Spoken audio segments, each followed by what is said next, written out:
Success. Eyes that mock our sacred institutions. Bedroom eyes, they call them in a bygone day. Sex desire is the most powerful of human desires.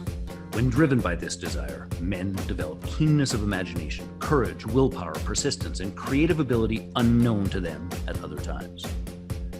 So strong and impelling is the desire for sexual contact that men freely run the risk of life and reputation to indulge in. When harnessed and redirected along other lines, this motivating force maintains all of its attributes of keenness of imagination, courage, etc., which may be used as powerful creative forces in literature, art, or in any other profession or calling, including, of course, the accumulation of riches. Napoleon Hill. Hey there, peeps. This is Michelle Nedlek, and I am super glad that you're here with us today because I have the most amazing guest, Paulina. Paulina, thank you so much for being here today. Yay, I'm excited. You guys are going to love her. So give us a 5,000-foot view of who you are and, what projects you're working on right now. Oh my God, I'm so many things. So I'm a businesswoman and an investor during the day and a naughty showgirl and fetish model at night. Ooh.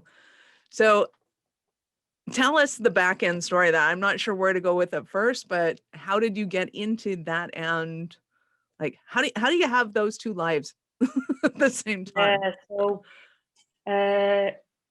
when my business was early stage, it's 10 years old now, there was a period of time when I was really exhausted and I just felt, oh my God, there's no creative outlet for me here. Obviously, you create a business, that's fair enough, but there is nothing that would allow me to be my wacky, risque, exuberant self. And that's when I remember there was a day when I was in London Piccadilly Circus, and there's a club there called Café de Paris.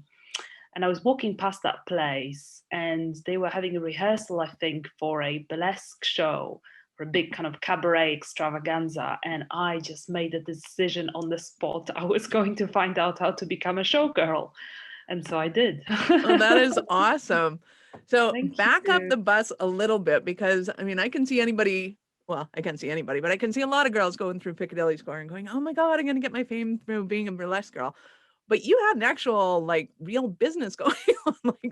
This was a real left turn. So what was the business that you had going on and what did you do in it at that time? Yeah, so I still have that business. It's called Grand Tree. It's a relatively serious business in financial services. It gets government funding for clients in the technology and science space. So we fund research and development type projects. And when I took on burlesque, there were maybe just a few of us, just a handful, 4 or 5. These days it's over 50. So it's turning into. But that's still that's a serious, blue suit, red tie, boardroom, paperwork kind of a business, is it not? Yeah, but I get what you're saying. It just kind of cracks me up because it seems like a complete and totally left field. It's not just, hey, I'm cute, I'm pretty, I can get away with being a burlesque girl. It's, I am super smart, I'm running numbers, I'm analyzing shit out there, and I'm gonna go out and be a burlesque girl. That is totally it was awesome. Completely different part of my being and of my brain, and I just decided I need an outlet for that part. And it was just one of the most awesome adventures of my life. These days, I don't perform much anymore. But when I was training, when I was going around clubs, oh my God, it just gave me such a boost of my morale and my confidence and my just feeling like I'm really living my life, Oh, that is fantastic. So financier by day, burlesquer by night. That must have been an exhausting few years to to put in a 16-hour day plus. What was your lifestyle like at that point? That seems. So I had up to a point, I had a bit of a kind of two-side personality, like a multiple personality. I had this thing I did during the day and this thing I did on weekends and in the evenings. And I really enjoyed it because it was all kind of shrouded in mystery, and I really liked it. But at some point, and that was, I think, 2014, when I decided to do my TEDx talk on the two sides of my life and kind of bring them both together. And I did it, as a businesswoman dressed in like business gear with a projector, projecting images of me in various states of, you know, in various undergarments and being If on you could call those stage. undergarments. I don't know I if had those people wear basically those underclothes. I think those are. clothes. Yeah, yeah, yeah. So I had images of me being on stage as a burlesque girl behind me while I was presenting here as a businesswoman, and I was like, "You don't tell anybody about what I do in the evening because that will drive my career into the pavement." So was that really the first So, time you had come out, or like yeah, did your yeah. staff know that you were doing this, or? Some of them knew, I think, those that I was closer with, but not many people. And particularly, I remember being slightly terrified that my clients might find out or something like that. But when I actually came out with it, it was an awesome feeling. That is fantastic. Like you weren't worried that your clients or your staff are gonna show up on a Saturday night and, hey, that's my boss.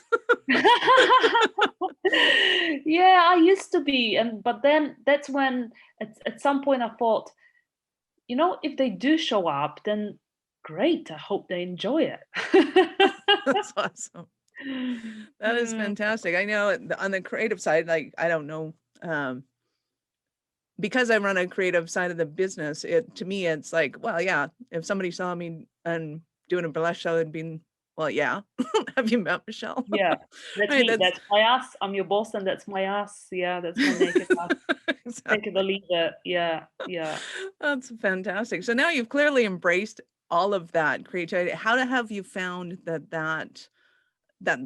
that dark, if you want to put it that way? I Yeah. wouldn't call it a dark. It's the Murky, evening side of murky. you and the day side of you Yeah. collaborates, and I can only assume it's made a huge impact on your business and how that's all going. Yeah, absolutely. So it's really, once you've shown your naked ass to a crowd of cheering people who are like seriously gagging for it, there is just not much that you'll be intimidated by in business. So it definitely boosts your confidence. It teaches you the art of standing out and being proud of it. It really, by going to vulnerable places in terms of just undressing on stage and being totally exposed, you just gain a completely new kind of confidence, and it's beautiful, and it shines in all areas of your life. Nice. Highly recommended, by the way. So since then, so in business, what kind of, what difference did it make? What were your actual results? What was your ROI on that, if you want to put it that way? I haven't measured the ROI, to be honest with you. However, I've changed. I've really changed, particularly since I decided that, what, screw it. It's fine for me to have different personalities, and it's fine for me to have different sides of myself. And it's fine that, my artistic slash sexual life is abundant and blossoming. And if people don't like it, then it's not my problem, it's their problem. Since then, um, I've been just so much more open and audacious in my business and in how I kind of deal with business problems and business decisions. That it's been Yeah, awesome. Well, clearly, you said you've gone from 6 employees to 50 employees now, and I know yeah. that your business is through the roof. So Thank you you. had mentioned it on the Bad Girls show, but what is your like, how much money are you guys putting through? So we have raised over 200 million sterling worth of government funding for our clients. So are And we sterlings the are, same as pounds? yes, Okay. pound sterling. So That's it. Yeah. 200 million pounds.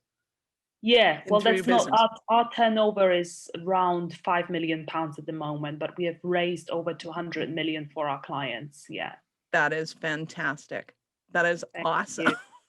Thank Like, to me, it's you. just mind-boggling to put those two together, because I mean, clearly it's like you, whether it's government funding or otherwise, I mean, you have to be perceived as a viable business that's actually turning this. And I think it's just a beautiful thing that you are one of the few women that I know who has encapsulated that. And I know a lot of amazing, powerful women who do awesome things in the engineering world, in the avionics world, in like all sorts of places, but none of them have brought in this whole um, the whole sexual side of burlesque in particular, and said, you know, here's my body, I'm naked, how do you like me now? Yeah, yeah, And I run a viable, awesome business. I think that's fantastic, amazing. I think it's a huge um break apart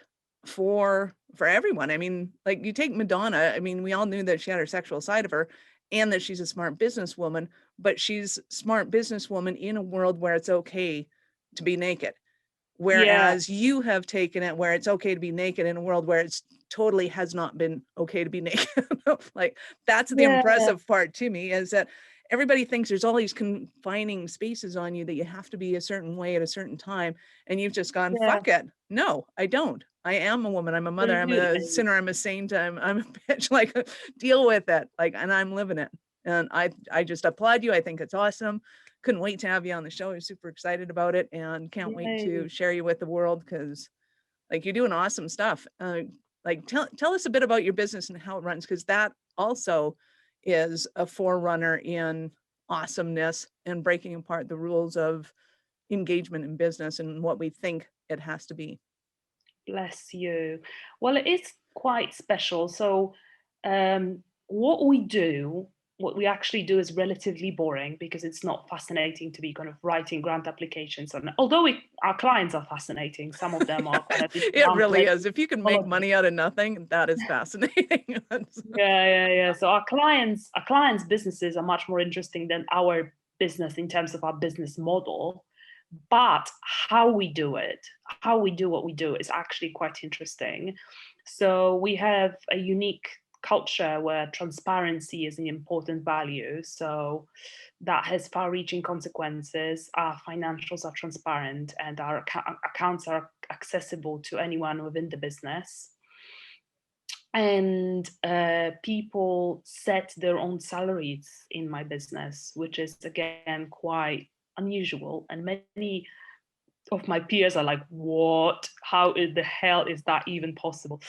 So yes, it is possible. It is possible to have that degree of trust in people and to give them that degree of empowerment to actually be responsible for not just for budgets within the business, but for researching what is fair in terms of their own remuneration on the job market and proposing that to the company. Well, and I find it fascinating, one, that you're even transparent at all, because I mean, I've heard that this is the new way we're doing business. When Google decided, hey, this is the new way we're doing business, we're bringing ping pong tables into the boardroom and you guys get to play all day Yeah. and do whatever you want. And I'm looking at it like, okay, millennials are fucked. I don't get that. I go to work, and like, at the end of the day, I'll go and play ping pong. I'm totally cool with that, and drink beer with the guys. That's my life. But I was an 80s child. So I kind of grew up in that realm. And when I don't get why you would want to be transparent in your finances, unless you're a not for profit or a public company, obviously they have to. And I've seen a lot of kind of bootstrapped companies that will do it as well, because they're just going, hey, we don't have the money to pay you. Here's our open the kimono. Here's our finances so that you can see Yeah. why we can't pay you. But it was always in a justification mode.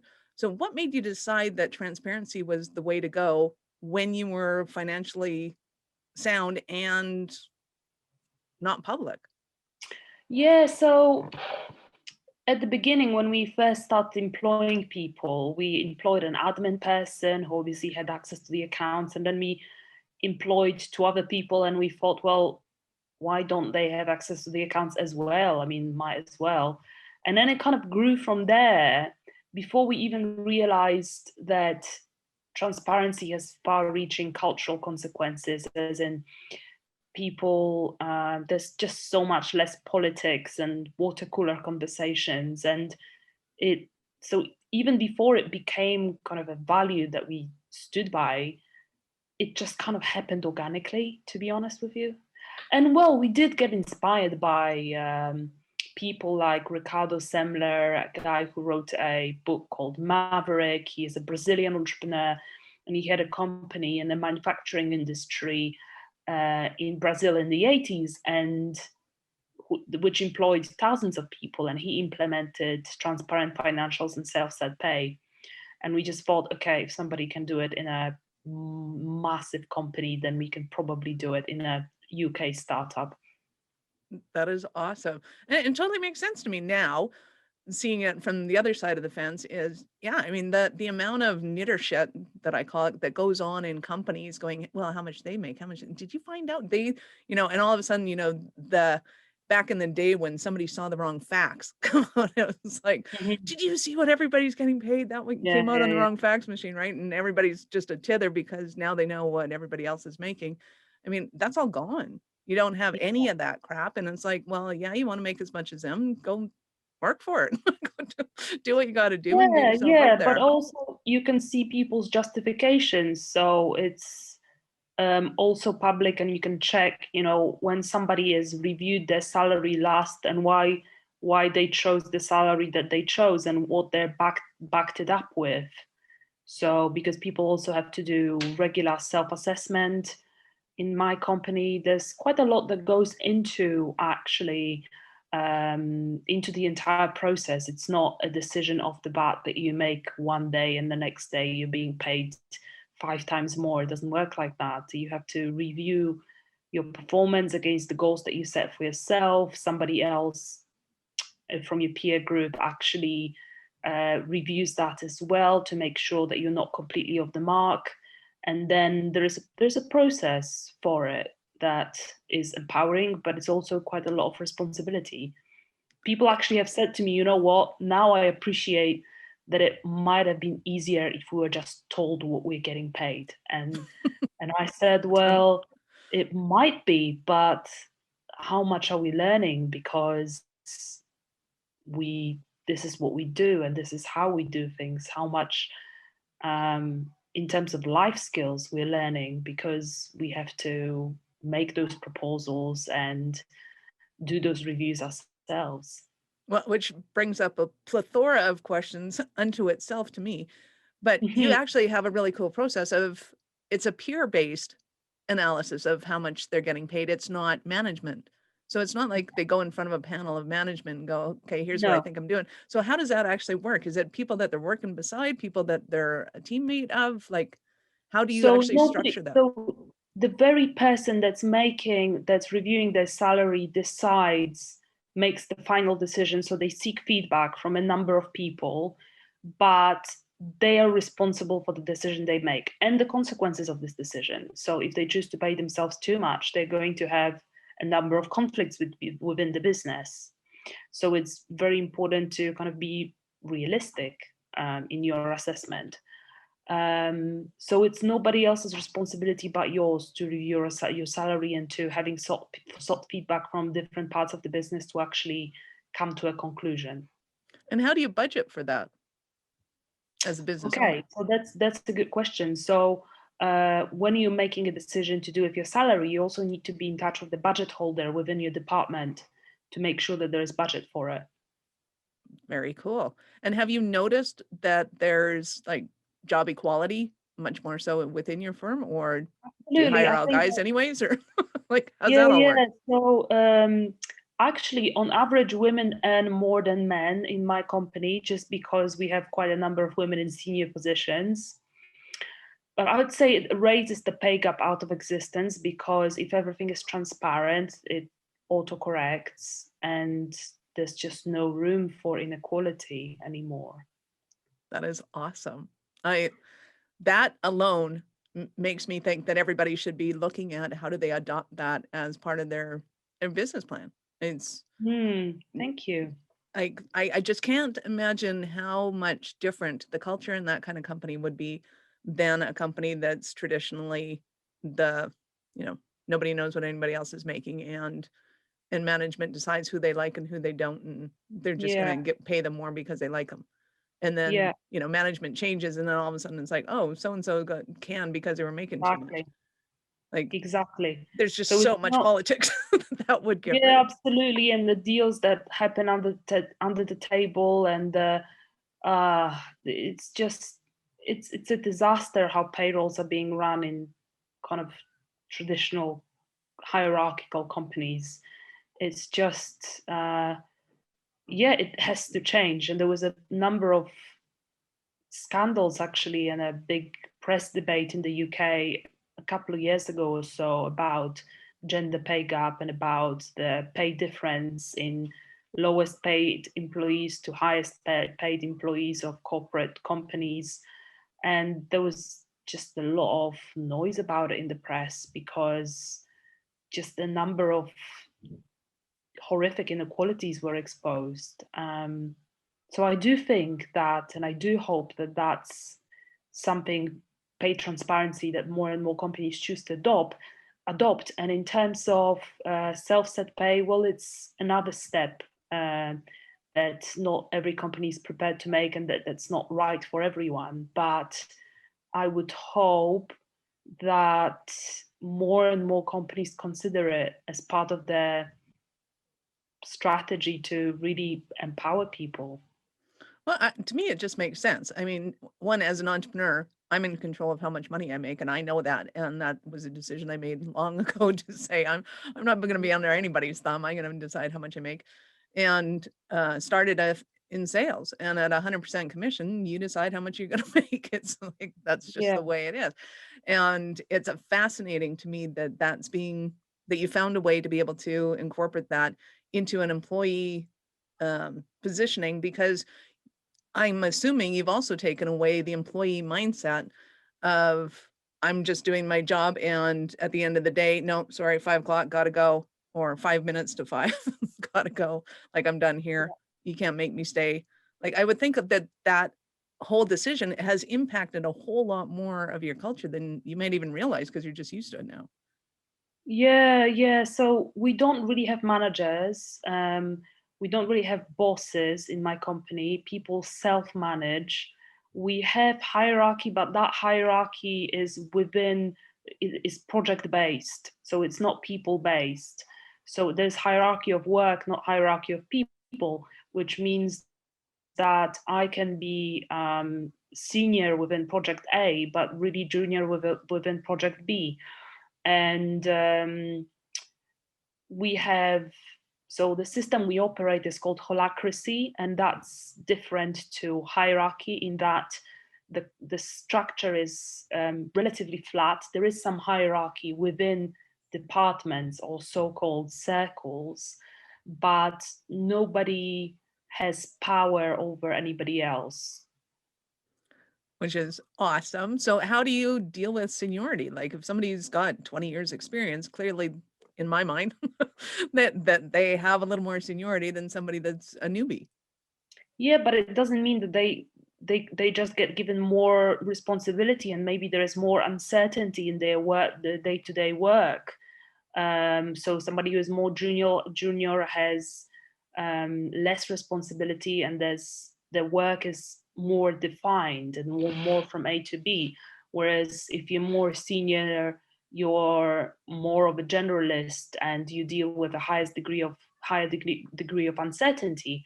But that doesn't have to mean that you have to have power over other people if you're senior. It doesn't work that way.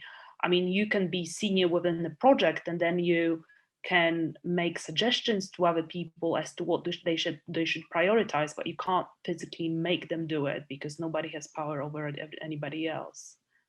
I'm loving it. I'm fascinated by it. I want to study it. So have you Yeah. written about this whole? concept? Yes, yes. So, yeah, good question. I have a book coming out which is called Laid Bare: What the Business Leader Learned from the Stripper. And it's kind of an expansion of my TEDx talk that I mentioned earlier. So, I talk about my burlesque self. Every chapter starts with a little anecdote from the burlesque world, and then I talk about company culture. I talk about leadership. I talk about masculine and feminine forces within ourselves and how to kind of manage them and be a wholesome leader. And yeah, and there's quite a lot of burlesque content and some spicy photos in it as well. Nice. Oh, picture books are always good, especially in business books. I- yeah, That alone, I exactly. think, is a It's quite a concept unique that we're gonna business book. Yeah. that we're gonna have to play with. That is fantastic. So, like, is that the big project that you're working on right now to get this concept out, or are you doing other things that are kind of you're going, hey, public needs to know about this and what I do?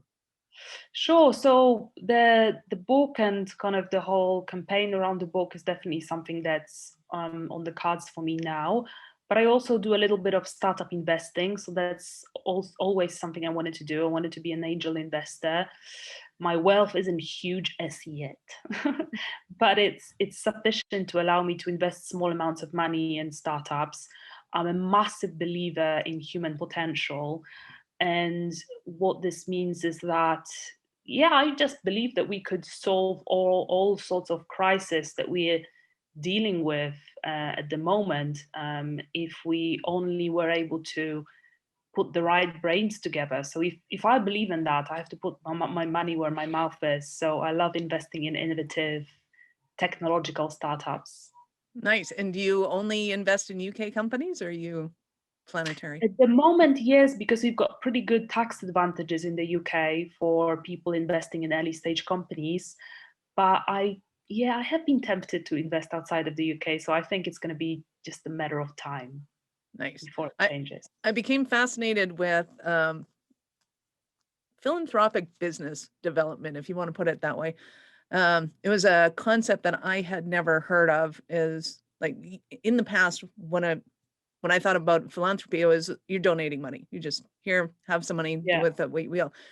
But to me, the fascination is here's some money to build a business, to teach them how to fish, but give them the money to buy the fishing rod and the mindset to be able to go out and sell fish, and then to come back and go, like, how do you actually create a business opportunity where none may have existed, or you couldn't see any, the individual couldn't see any in the past, and to be able to bring these business concepts to people, because I not only believe that it creates economic growth, I believe that entrepreneurs are the salvation of mankind because they think differently, because they know that they're responsible for their own actions, because they have to take responsibility for the effects that they have in the world, I believe.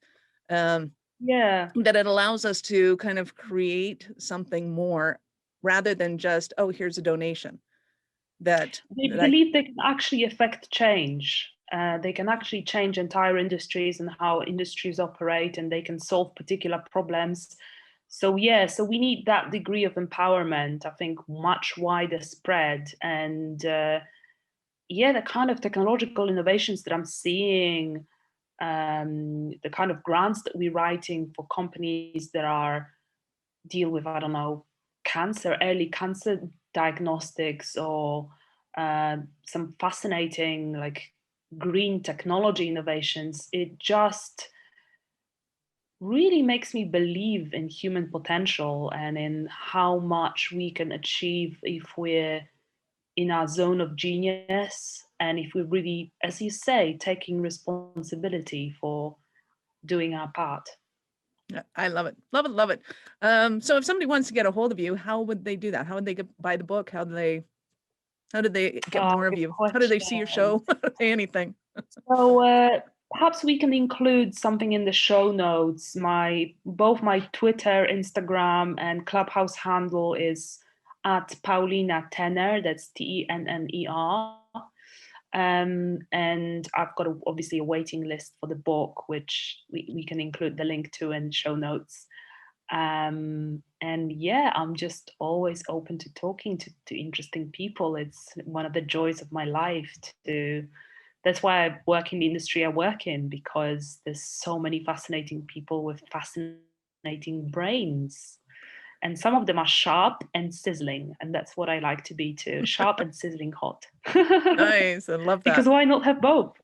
Absolutely. We will absolutely have all of your contact information, your TEDx talk, the link to that, so you can go and check out Paulina in all sorts of ways. Are you pre-selling the book, or are you just waitlisting? At the moment, waitlisting, but there will be pre-sales available maybe 2 months before the actual publication date, which is in July. Nice. I love that. Love it, love it, love it. So let me ask you this, because I got to ask everybody, is at what point did you know that you were a special kind of crazy enough to think that you could become an entrepreneur? So when I came to the UK, which was 2006, I was actually born in Poland. I was studying here and I was spending quite a lot of my time going to like boozy meetups with like bearded geeks drinking pints of beer and eating pizza. And I was just like, oh my God, these people have that kind of chutzpah to really believe they can change something for the better. And I just really got hooked and I was like, I want to be one of them. Nice. Love it. So it was then in my kind of early career that I realized, oh, quite a few kind of character traits and personality traits I have are actually quite entrepreneurial. I didn't see them as such. I always thought I would just end up working somewhere for somebody.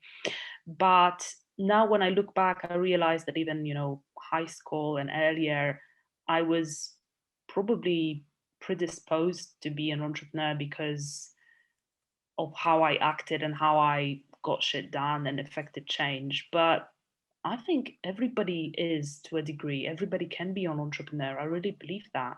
Some people choose not to, and that's absolutely fine. But everybody can access those qualities within themselves to be able to birth something from nothing. Nice. I love that. Well, and I always thought, looking back in my life, I thought of myself as a shit disturber. And then I realized, no, that's just an entrepreneurial spirit. It's all good. So when I come across little kids that are shit disturbers, I'm like, I love you. You're awesome. Do it. Piss people off. Go ahead. Do whatever you want to do. And, exactly. If you're a good entrepreneur, you're always going to piss people off. That's what they say. And I think that couldn't be more true, because by creating something, you're shitting in somebody else's terrain. Usually, I don't know, for example, clean tech innovation, you're going to, piss off people who have vested interest in things going the old way. And so, yeah, I appreciate people who can, yeah.